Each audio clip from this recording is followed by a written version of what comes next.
अस्सलाम वालेकुम। कुछ बातें करनी थी। I really feel proud my agencies और हमारी आर्म फोर्सेस जो है, पाकिस्तान आर्म फोर्सेस एजेंसीज जो हैं सिक्योरिटीज़ वाली, हमें उन पे बड़ा फ़ख्र है, बड़ा नाज है उन पे।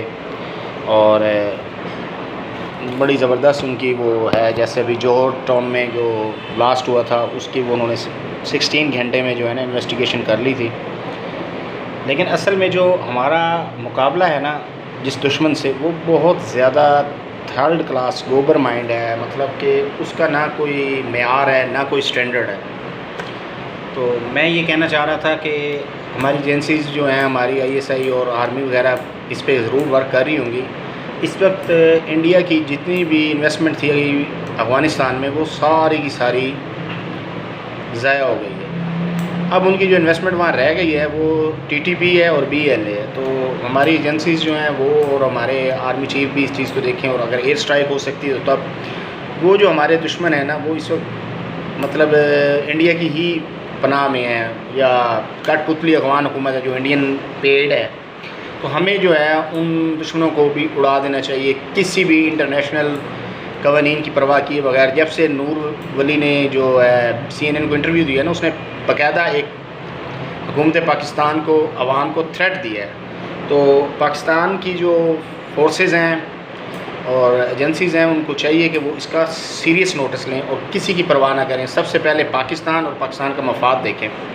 हमें डायरेक्ट थ्रेट दिया गया है, तो हमारे पास राइट है। जैसे पाकिस्तान अमेरिका के साथ मिलकर 20 साल तक वार ऑन टेरर के नाम पे जंग लड़ता रहा है ना, तो इस टाइम असल वार और टेरर अब शुरू हुई है इंडिया के ख़िलाफ़ और ये जो उसकी बनाई हुई ऑर्गेनाइजेशंस हैं। अब पाकिस्तान ने जैसे अमेरिका की वार और टेरर लड़ी, अब पाकिस्तान को ख़ुद की वार और टेरर लड़नी पड़ेगी और इनको उड़ाना पड़ेगा।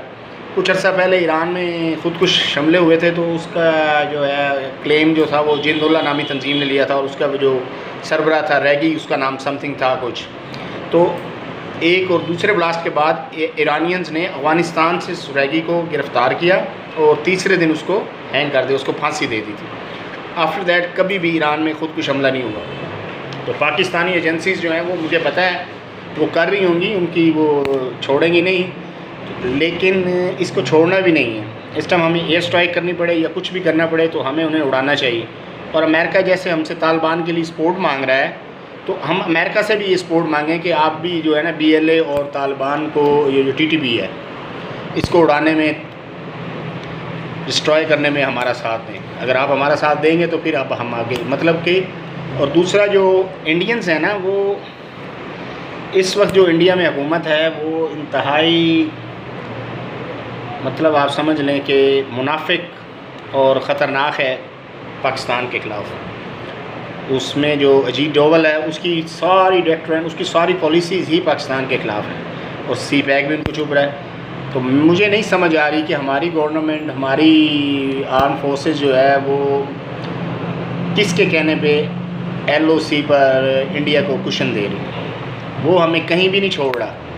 इवन कि हमारी जो कश्मीर लीग क्रिकेट होने वाली है, उन खिलाड़ियों को भी वो धमकियाँ दे रहे हैं कि अगर आप पाकिस्तान गए तो मैं ये कर दूँगा, और हम उन्हें हर जगह पर कुशन दे रहे हैं। उनका वज़ीर ख़ारजा कह रहा है कि FATF में पाकिस्तान को डालने वाले हम हैं। मतलब वो कहीं भी हमारा लिहाज नहीं करते, वो कहीं भी हमारी परवाह नहीं करते। वो हर वक्त, हर लम्हा वो हमें नुकसान पहुंचाना चाह रहे हैं। तो हम खालिस्तान के लिए, जैसे मिलियंस ऑफ सिख फार्मर आए हुए हैं एंटी फार्मर बिल के नाम पे, हम उनकी सपोर्ट क्यों नहीं कर रहे? आसाम में, मिज़ोरम में अब जो ये पिछले दिन उनकी स्टेट्स में फायरिंग्स हुई हैं, बंदे मरे हैं, हम उसको क्यों नहीं हवा दे रहे?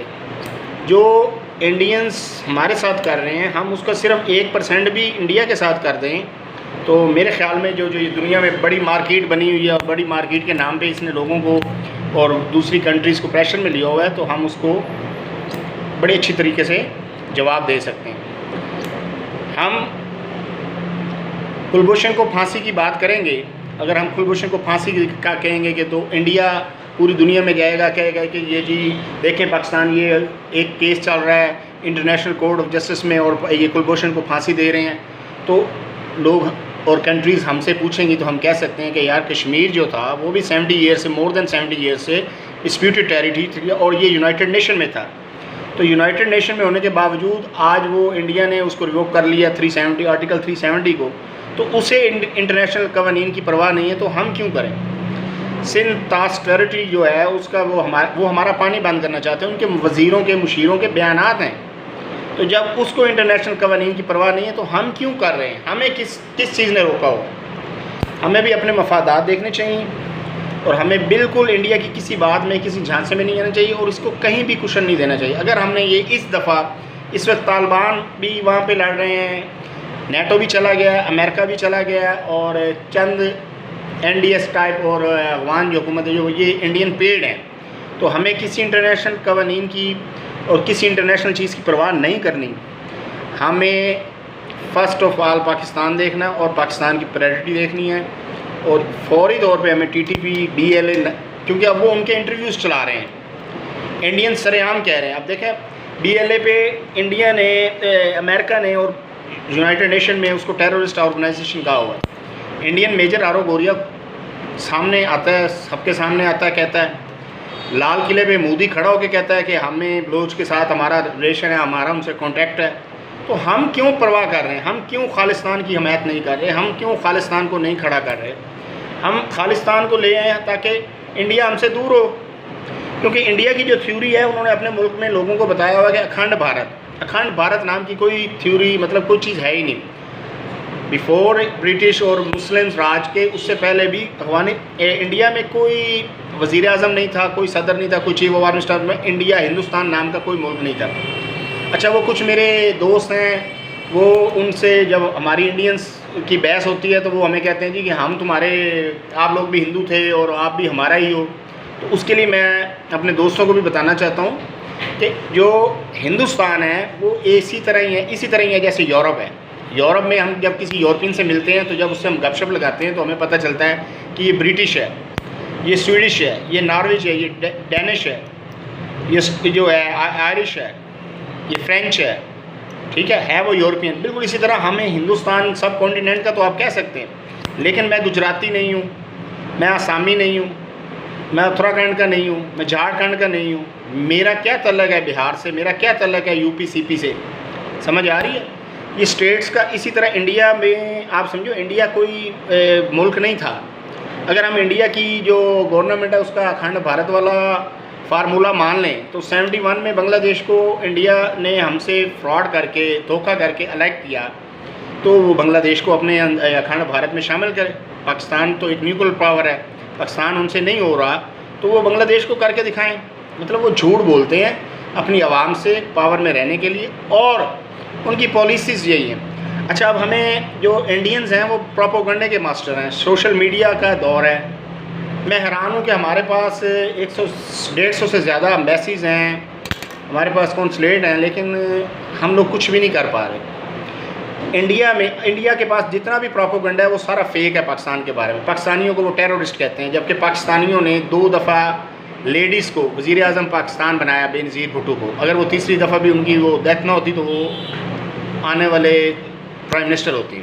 मतलब पाकिस्तानी और इंडियंस में ज़मीन आसमान का फ़र्क है। मोदी ने इंडिया में पाकिस्तान और इस्लाम के ख़िलाफ़ पाकिस्तान के ख़िलाफ़ और इस्लाम के ख़िलाफ़ बात करके वोट लिया है। पाकिस्तान में कोई बंदा, इवन के हाफिज़ सईद जैसा बंदा भी जो है वो इंडिया 2 सीटें नहीं जीत सकता। पाकिस्तानी जो हैं वो नफ़रत नहीं करते। पाकिस्तानी खित्ते के जो लोग हैं ये इनका ज़हन और तरह का, हम मोहब्बत करने वाले हैं। हमारे पास लैला मजनू है, हमारे पास हीर रांझा है, हमारे पास ससु पन्नू है। हमारी जो सिंध सिविलाइजेशन है ना, इसकी साइड जो है ना, ये अमन वाली साइड है। मतलब ये हमारी स्टोरीज़ और हैं।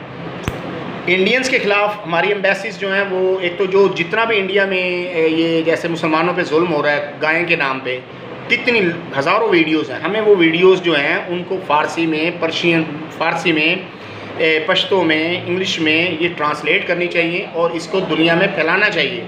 अफ़गानिस्तान के लोगों को दिखाएं कि यार ये इंडिया है जिसको आप हीरो बना रहे हो, या इंडियन से जो आप मोहब्बत करते हो, ये इंडियंस हैं। वो अपने हज़ारों साल से अपने साथ रहने वाले मुसलमानों के साथ गाय के नाम पे क्या जुल्म करते हैं। ये असल चीज़ें हैं, ये प्रोपोगंडा नहीं है, लेकिन हम उनको दिखा सकते हैं। हम इसको इंग्लिश में ट्रांसलेट करें, हम इसे अरब में ट्रांसलेट करें ताकि अरबी लोग देखें।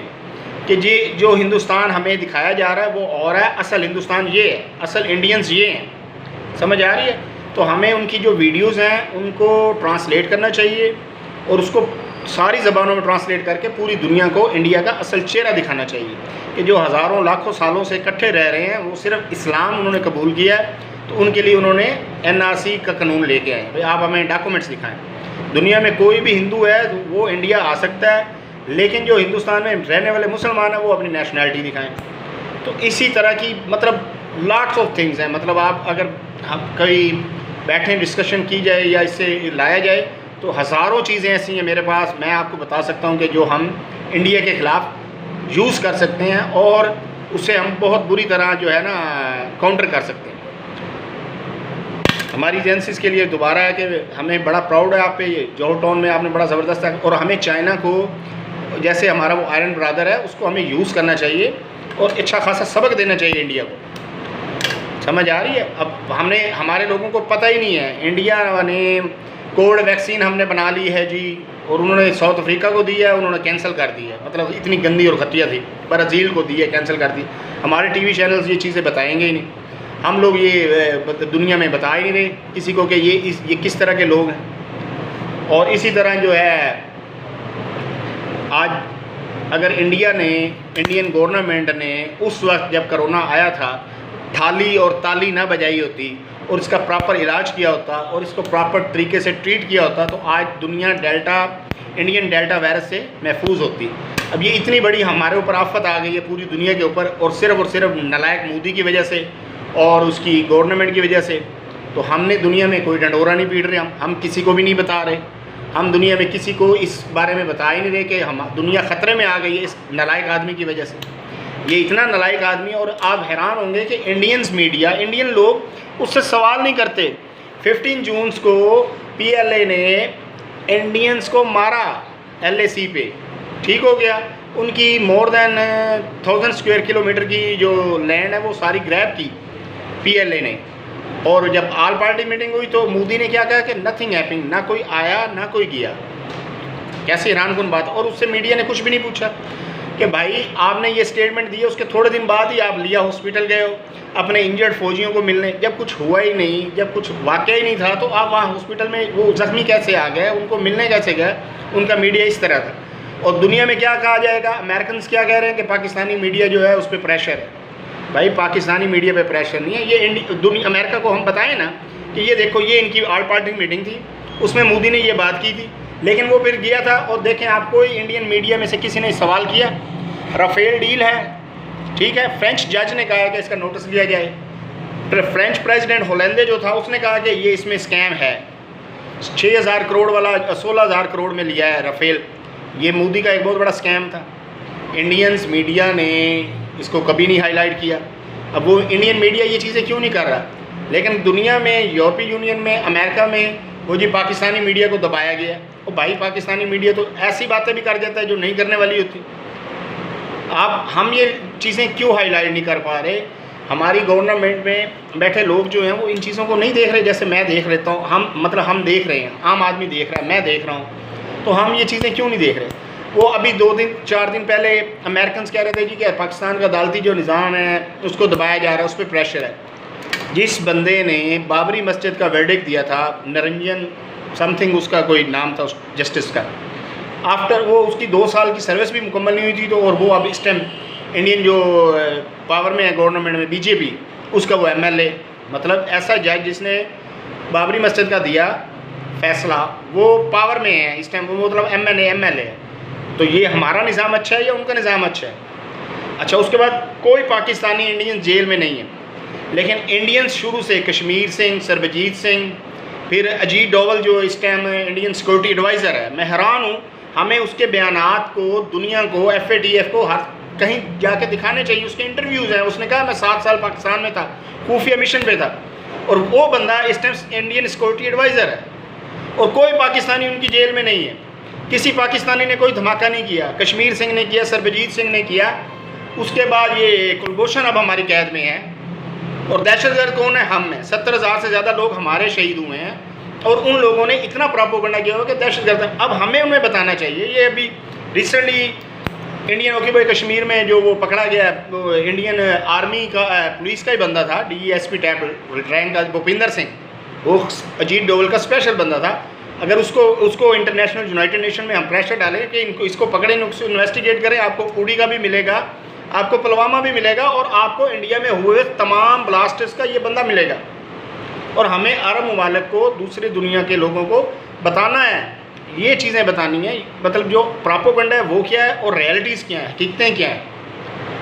किसी पाकिस्तानी का 9/11 में नाम नहीं है, किसी पाकिस्तानी ने इंडिया पे कोई ऐसा टर्म, अगर कोई पाकिस्तानी इंडियन ऑक्यूपाई कश्मीर, अच्छा इंडियन ऑक्यूपाई कश्मीर की बात सुन लें, वहाँ पे फेंस लगी हुई हैं, वहाँ पे ड्रोन्स हैं, वहाँ पे सेंसर हैं, उसके बावजूद अगर कोई 1000 kg का RDX लेके उस तरफ चला जाता है, तो मेरे ख्याल में 10 लाख से ज़ायद इंडियंस आर्मी को और डिफेंस को, ये चीज़ों को उनको फिर शर्म आनी चाहिए। और इसके बाद प्रोपेगेंडे में पाकिस्तान आर्मी के ख़िलाफ़ प्रोपेगेंडा किया जाता है कि जी पाकिस्तान आर्मी जो है वो जो है हार गई है, फ़लान है।